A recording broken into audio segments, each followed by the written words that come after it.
Another match play tayo, deciding. So, tingnan natin ano mangyayari. Kalaban ko po dyan ay si Pete Estrada ng LSPU.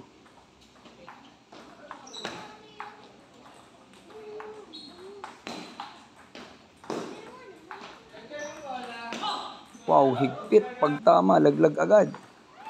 Grabe naman chopping yun.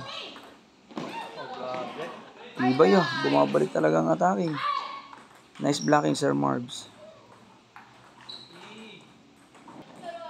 Score po natin, 3-1.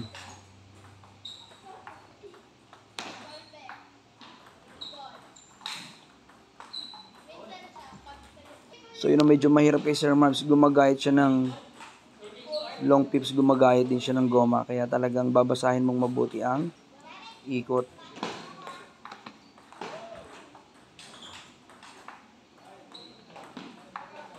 Grabe ang kulit ng bola ni Sir Marbs. Balik ng balik. Siguro talagang nakakalito rin nga ang ikot nun. Nice forward from Pete. Tomahawk serve from Sir Marbs. Ganda ng combination. Top spin to chop. Biglang naglawa, awas tuloy. So medyo nag-alinlangan sa ikot. Medyo nagulo ng ikot si Pete. Dating sa long pips. Dapat talaga, kung ano yung basa mo, diretso lang, banat lang. Nice placing from Sir Marbs. Napitikan ng long pips. So ganun talaga, humahantong talaga sa pagdating sa dulo, lumalamang sa momentum ang kalaban.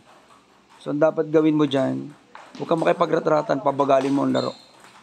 So yun, thank you so much and thank you for watching.